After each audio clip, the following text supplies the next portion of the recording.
Hey Soul Surfers, River here with Callie Oracle. Thanks to Alana Fairchild and Jimmy Manton and Blue Angel Publishing. And in this session, card number 44 popped out, Bhavatarini.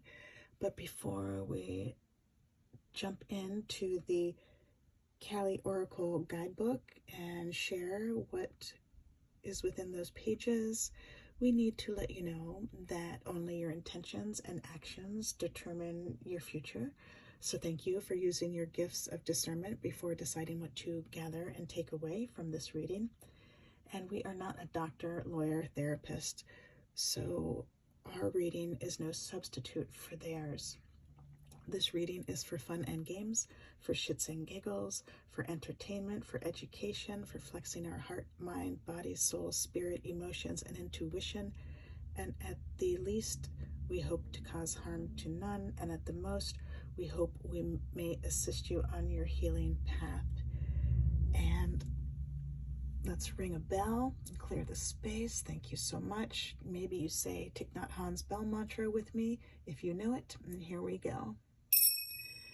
Mind, body, speech, in perfect oneness, I send my heart along with the sound of the bell. May hearers awaken from forgetfulness and transcend all anxiety and sorrow. Om. Peace. Shanti. Thank you so much for being here in this session. And what a beautiful card to pop up. So synchronistic. Maybe you shall share in the comments after you take in this reading if you decide to stay, and if you decide to leave, we totally get it. Maybe next time we can link up. And Bhavatarini, number 44, that number is striking me at first. That number 4 is so powerful, solid, grounded, like 4 legs of the chair on the floor, just really helping you take up your space and own it. And the fact that it's doubled, so beautiful, so powerful, a master number. And that in numerology breaks down to an 8.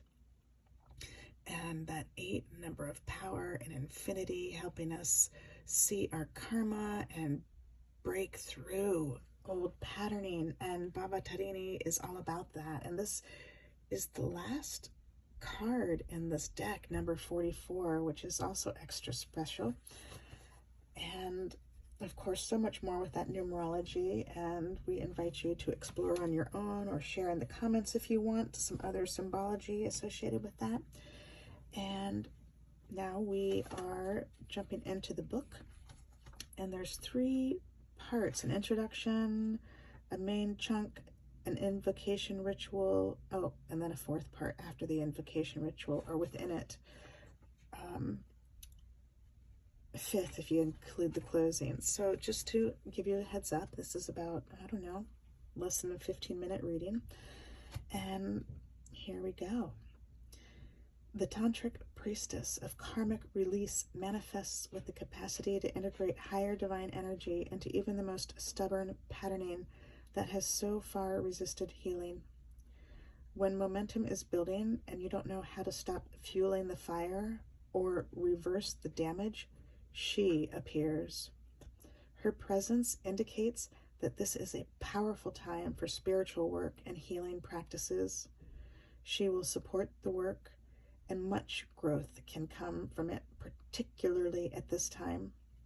No matter how wild they may seem, the storms of your life shall be gentled. You shall emerge unharmed. Glory be. And that's the introduction. And sending big hugs to all of you who are experiencing such storms and cleanup, and thanking Archangel Azrael for comforting those crossing over to Father Sky, as well as those of us left behind on Mother Earth. So much is going on all around the planet, and we just want to acknowledge and honor that and all of us. And we appreciate Callie helping us to do that. And Callie is, from what I'm learning, during the decade of Romani inclusion since 2005, it's been extended I think a third time now, to 2030. Kali is the Romani, like a patron saint, although it doesn't translate quite like that, right? Because the different cultures. And so we invite you to hang out with Kali in this reading if she is resonating with you and offering you help on your path. And we also invite you to explore the goddesses and gods in your own culture. If you are not Romani or Manush or Sinti, any of our Compania tribes, and let us know what you find and how that works for you. It's so fascinating, all the different ways that we help achieve harmony on this planet. And so share what you got if it seems relevant. And in the meantime, Kali's here to help you on the path if you are desiring. Goddess Kali as Bhavatarini is the tantric priestess of karmic release and spiritual blessing. She liberates devotees from karmic struggles, especially those who keep repeating the same patterns with different players. Her presence in a reading implies the Divine Mother's blessing of a divine disruption. Sometimes the jolt of disruption is such a shock that it is temporarily unpleasant, and we feel, therefore, that it is unwanted or harmful. However, once we allow the workings of such disruption to realign our affairs, we will come to recognize and be grateful for what is taking place. We will see it as a saving grace rather than something we had to endure. The oracle predicts the ceasing of restrictive or negative influences. Glory be.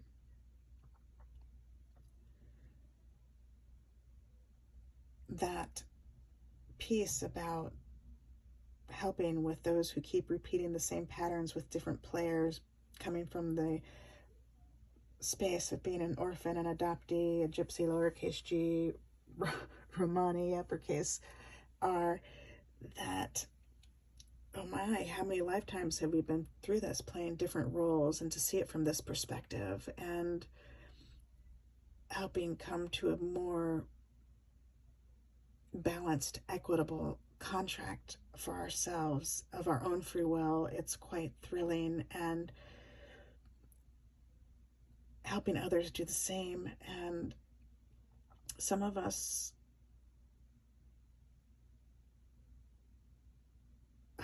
maybe are just learning about this. Oh, really? I was the orphan in this life, but in last life I was the one who cast off the orphan, or in another life I was the adoptive parent. And so checking out your own story from those different perspectives in your own time and space is such a sacred blessing, and Kali is here to help you do that, to help you gain perspective from all these different angles, to help you live the life that you want to live, that you need to live for the person that you are, with the body that you have, the heart that you have. And that is quite thrilling. We are so in awe.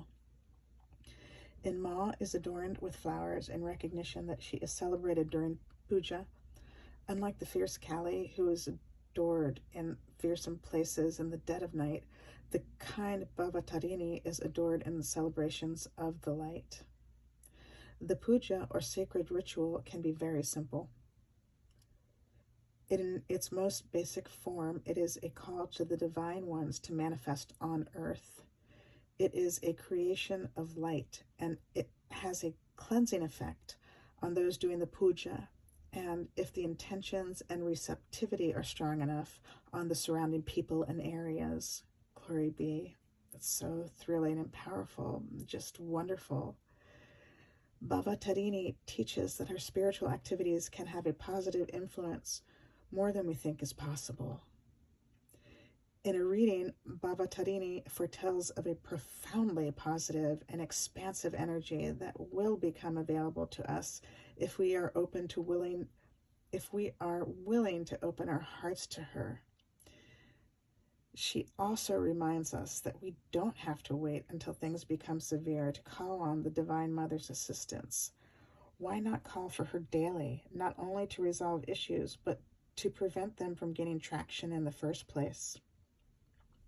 If we align ourselves with such simple and happiness-inducing wisdom, our lives can become peaceful and free from unnecessary drama. Bhavatarini can take the form of Phalaharni to destroy the results of our actions. Phala means fruit, and Harini means a female who takes something away. So Phalaharini means the woman who takes the fruit, who takes away the fruit of our actions. This means that she can conquer our karma. Kali Phalaharini can cleanse our samskaras, or mental psychic imprints. These are the familiar grooves that keep the soul repeating patterns lifetime after lifetime. They are comprised of habitual ways of thinking and behaving that prevent us from evolving into something new and more suitable. They are the karma of stuckness, limiting our freedom, creativity, and expression. Samskaras can be negative in quality, such as an inhuman compulsion toward perfection. But they can be something we consider positive, such as a repeated attraction towards being a healer. Although being a healer can generate spiritual benefit if we identify with it, although being a healer can generate spiritual benefit if we identify with it, it can undermine our freedom to grow spiritually. Oh my, let me say that line one more time. Maybe. Although being a healer can generate spiritual benefit if we identify with it, it can undermine our freedom to grow spiritually. It can become overly restrictive and even lead to suppression of aspects of our authentic being that don't readily fit in with the healer archetype. In the example of a healer, the Divine Mother recognizes the goodness in your heart and your genuine desire to assist. Yet she will do what is necessary to protect your spiritual awakening and free you from your attachments. Yes, even the attachment to helping others. This doesn't mean that you no longer want to be a healer or that you are blocked from doing so. It means you will not be able to prop up self-value using external roles. Ultimately, this is a gift, but it is a lesson that many healers find painful in the beginning. They need to learn how to offer their heartfelt work and not be attached to how it is received. If they see immediate results and powerful effects of the work, the challenge is to not identify with what is happening and make the divine grace about their own ego. If the ego is failing these lessons and getting caught up in the feeling superior or inferior, then the Divine Mother will intervene. The lesson is that you can relish the roles you play in your life without allowing them to define you. You are asked to take care that you don't restrict yourself to the roles you play. Embrace the spiritual freedom and unconditional love necessary to be your full, authentic being. You are asked to bear the discomfort of no longer relying on certain familiar patterns to give you validation. This will open you up to greater self-realization, self-possession, and joyful freedom to be your whole self. You are on the cusp of a beautiful breakthrough into a more positive era. To amplify her blessings, open your heart to the unfamiliar. Wow, so much there. We may go longer than 15 minutes. And what's coming to me is that those familiar patterns that have given us validation as an orphan, as an adoptee, as a gypsy, or if you're on other ends of that, maybe your birth family, maybe your adopted family, maybe your foster family, maybe you're in industries assisting all of those, like the public education system. And to step out of those patterns, like the adoptee learns to serve as an emotional support dog person to their families, and those of you who have stepped out of the fog are unlearning that and freeing your will, because in that situation the contract wasn't equitable. the favor wasn't returned. The emotional support was not returned. And in fact, often the initial primal wound was systematically wounded by similar abandonment. All the ways that we can abandon people, from the shun to the walking away to the turning the back to the not allowing their voice to be heard. And what a big step to take to dance away from that social contract. And as much as you appreciate and want to help everyone involved, you're no longer willing to sacrifice your own free will to do so, and then how to renegotiate new social contracts that honor an equal give and take. And if you do decide to stay in the business of healing, once you've stepped out of the fog as an adoptee, where you've been the family's emotional support, the boundaries are different now that you've come out of the fog, if you do decide to stay as a healer. And so this Bhavatarini touches on that specifically and helps us release all the fruit that we didn't really mean to put out there.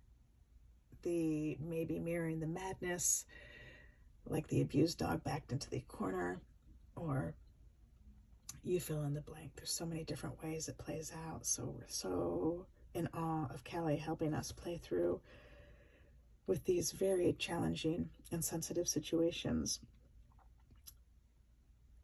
And so the invocation ritual, you may say this prayer aloud with me. Follow me. I'll speak in a way that maybe allows you to do that. And then after that, it's about 10 lines. After that, you're going to see yourself seated.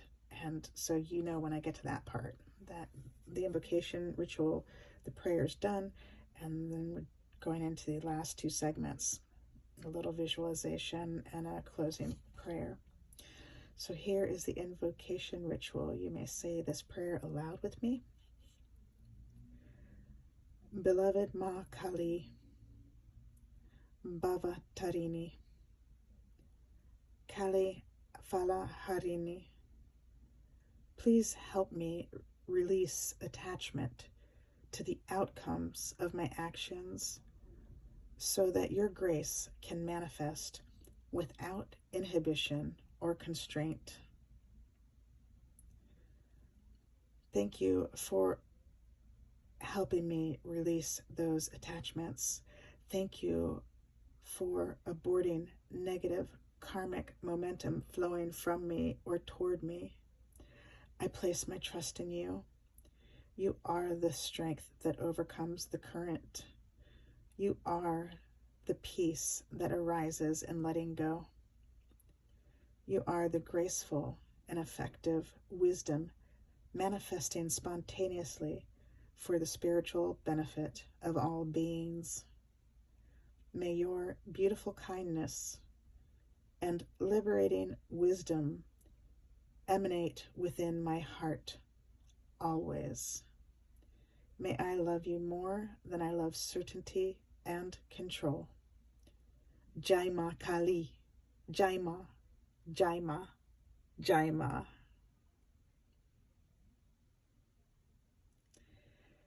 See yourself seated upon a lion throne with thick garlands of red flowers about your neck, hanging over your chest. Stick out your tongue and breathe out a fierce, cleansing breath. Then become peaceful. Place your hands at your heart. Sense that there is a guiding presence that knows exactly what needs to happen and when for the spiritual benefit of all beings. You can trust in that. You now become willing to rest in spontaneous wisdom of the heart. place your hands in prayer and bow your head in gratitude and reverence. You have completed your healing process. Glory be. We are in awe of you. Thank you so much for showing up, for being so daring and courageous to even think about dancing out of the fog of adoption fairy tales, gypsy myths, emergency states of fighting spirit, to rearrange your social contracts, to be more equitable, starting with the one with yourself, adopting yourself first and foremost, and these big changes afoot that we've been working on since 2008, and then through the teens, Pluto working on us, excavating those social contracts, Uranus helping us with this evolution revolution where mercy, jubilee, and evolution revolution leads to justice, joy, and peace on earth and beyond. And we are so in awe of how far you've come, how far we've come, and thrilled to be helping establish a new earth grounded in unconditional love and unarmed truths. This is what we signed up for. Ciao for now. We love you all.